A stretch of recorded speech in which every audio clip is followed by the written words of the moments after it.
ശരി, ഞാൻ തിരികെ എത്താം സൂരജ്. അസീലിലേക്ക് കൂടെ പോയ ശേഷം, അസീൽ, കഴിഞ്ഞ തവണ നമ്മൾ ഇത് വിശദമായിട്ട് ചർച്ച ചെയ്തതാണ്. അപ്പോൾ തിരുത്തേണ്ടത് ഈ ജനറേഷനാണ്, നിങ്ങൾക്ക് മുമ്പുള്ള ജനറേഷനാണെന്ന് പറയുന്നിടത്ത് തിരുത്താൻ പോലും കഴിയാത്ത രീതിയിലുള്ള അക്രമങ്ങളുടെ ഒരു പട്ടിക നടക്കുമ്പോൾ എന്ത് ശിക്ഷയാണ് ഇത്തരം കാര്യങ്ങളിൽ കൊടുക്കേണ്ടത്? പരീക്ഷ എഴുതിക്കുമ്പോൾ അതിലൊരു മാതൃകാപരമല്ലാത്തൊരു സന്ദേശം പുറത്തേക്കുണ്ടോ? അവിടെ ഒരു അനുഭാവമാണോ കാണിക്കേണ്ടത്, അതോ മാറ്റി നിർത്തലാണോ കാണിക്കേണ്ടത്, തിരുത്തലാണ് വേണ്ടത് എന്ന് തന്നെയാണോ അസീലും പറയുന്നത്? അല്ല, അത് ഓരോ സ്പെസിഫിക് കേസുകളിലേക്ക് വരുമ്പോഴും സ്വാഭാവികമായിട്ടും അതിനകത്തുള്ള മാറ്റങ്ങളുണ്ട്. ഇവിടെ എക്കോ വരുന്നുണ്ട്. എനിവേ, എന്ത് തന്നെ ആയാലും ഓരോ കേസുകളിലേക്ക് വരുമ്പോഴും ഈ കേസ് എന്ന് പറയുന്നത് കുറെ കൂടെ മാനസികമായിട്ടുള്ള മൂല്യങ്ങൾക്ക് പോലും, മാനസികമായിട്ടുള്ള അവകാശങ്ങൾക്ക് പോലും ഒരു സ്പേസ് പോലും കൊടുക്കാതെ ഒരു കുട്ടിയെ അടിച്ചു കൊന്നിട്ടുള്ള ഒരു കേസാണ്.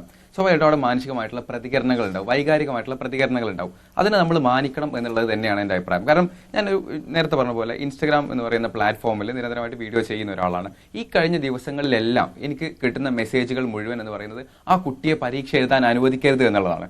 ആ മെസ്സേജുകളെല്ലാം വരുന്നത് എൻ്റെ ജനറേഷനിൽ തന്നെ പെട്ട കുട്ടികളിൽ നിന്നാണ്. അത് എന്തുകൊണ്ടാണെന്നുള്ളത് വലിയ ചോദ്യമാണ്. കാരണം ഇവിടെ കഴിഞ്ഞ ദിവസങ്ങളിലെല്ലാം നമ്മുടെ സമൂഹത്തിൽ മുഴുവൻ നടന്നുകൊണ്ടിരിക്കുന്ന ചർച്ച എന്ന് പറയുന്നത് ഒരു 90s versus 2K kids fight ആണ്. ഇവിടെ ഒരിക്കലും റിസൾട്ടിലേക്കല്ല പോകുന്നത്. അപ്പം ഈ ആളുകൾ മുഴുവൻ ബ്ലെയിം ചെയ്യുന്ന ഒരു ജനറേഷനെയാണ്.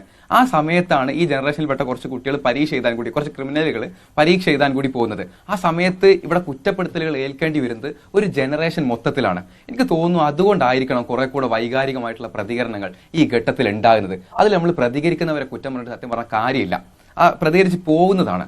ഇത്തരത്തിലുള്ള ഹീനിയസ് ആയിട്ടുള്ള ആക്ടുകൾ നടക്കുമ്പോഴും അതിനെതിരെ ആക്ഷനുകൾ നടക്കാതെ ഇവിടെ വെറും ബ്ലെയിമിങ് മാത്രം നടന്നുകൊണ്ടിരിക്കുമ്പോൾ ഇത്തരത്തിലുള്ള കാര്യങ്ങൾക്കെതിരെ യുവതലമുറ പോലും പ്രതികരിച്ചു പോകുന്നതാണെന്നുള്ളത് മനസ്സിലാക്കുന്നത്.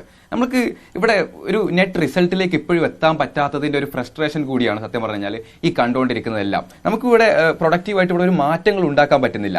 സമൂഹത്തിനകത്ത് ഇത്തരത്തിലുള്ള ആക്ടുകൾ കുറക്കാൻ വേണ്ടിയിട്ടുള്ള ഒരു മെഷറുകൾ നമുക്ക് ചെയ്യാൻ പറ്റുന്നില്ല. എന്നും ബ്ലെയിമിംഗ് ആണ്. എല്ലാ ചർച്ചകളും നമ്മൾ അങ്ങോട്ടും ഇങ്ങോട്ടും ബ്ലെയിം ചെയ്യുന്നു, കുറ്റപ്പെടുത്തലും മാത്രമാണ് നടന്നുകൊണ്ടിരിക്കുന്നത്. അപ്പൊ സ്വാഭാവികമായിട്ടും ഒരു സമൂഹം എന്നുള്ള നിലക്ക് അവിടെ നിന്ന് സ്വാഭാവികമായിട്ടുള്ള ജനങ്ങളുടെ അടുത്ത് ഒരു വികാരം ഉണ്ടാവും. ആ വികാരമാണ് ഇവിടെ പുറത്തു വന്നിട്ടുള്ളത്.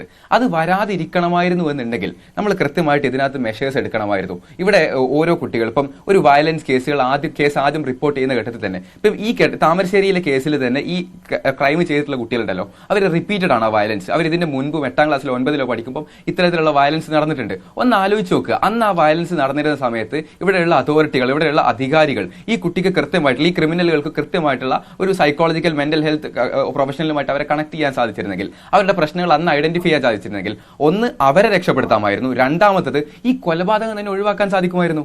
ഇപ്പൊ ഈ കഴിഞ്ഞ ദിവസങ്ങളിൽ നമ്മുടെ നാട്ടിൽ റിപ്പോർട്ട് ചെയ്ത എല്ലാ ക്രൈമുകളും എടുത്ത് പരിശോധിച്ച് നോക്കിയാൽ അതിൽ ഭൂരിഭാഗം കേസുകളും റിപ്പീറ്റഡ് ആണ്. എന്നിട്ട് പോലും നമുക്ക് അതിനകത്ത് കാര്യമായിട്ടുള്ള ഒരു ആക്ഷൻ എടുക്കാൻ പറ്റുന്നില്ല. അതുകൊണ്ടുള്ള കുറെ കൂടെ ഇങ്ങനെ ഫ്രസ്ട്രേഷൻ വരുന്നതുകൊണ്ടായിരിക്കണം ഇത്തരത്തിലുള്ള പ്രതികരണങ്ങൾ വരുന്നത്.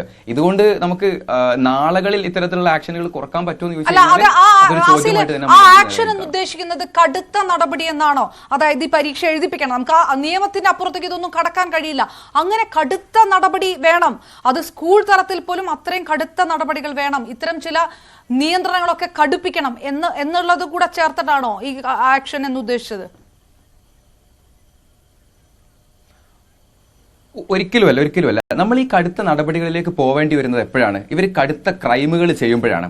ഈ ക്രൈമുകളുടെ ഒന്നും ആദ്യത്തെ ഘട്ടം ഇത്ര സിവിയർ അല്ല. ഇവർ 8ാം ക്ലാസ്സിൽ അടി ഉണ്ടാക്കി എന്ന് പറഞ്ഞല്ലോ, അത് ഇതിന്റെ ഇനീഷ്യൽ സ്റ്റേജ് ആണ്.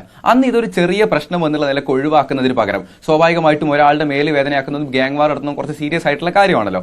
അന്ന് ഇവരെ ഒരു പ്രൊഫഷണൽ ആയിട്ടുള്ള ഒരാളുമായിട്ട് ഇവരെ കണക്ട് ചെയ്യാൻ പറ്റിയിരുന്നെങ്കിൽ, ഇവരുടെ മനസ്സിലൂടെ എന്താണ് കടന്നു പോകുന്നത് എന്നുള്ളത് നമുക്ക് മനസ്സിലാക്കാൻ പറ്റിയിരുന്നെങ്കിൽ, പിന്നെ നടക്കുന്ന ആക്ഷനുകളെല്ലാം നമുക്ക് ഇല്ലാതാക്കാമായിരുന്നു. ഈ പറയുന്ന കടുത്ത നടപടികളും നമുക്ക് ആ ഘട്ടത്തിൽ ഇല്ലാതാക്കാൻ പറ്റുമായിരുന്നു. നമ്മൾ അത് ചെയ്യുന്നില്ല.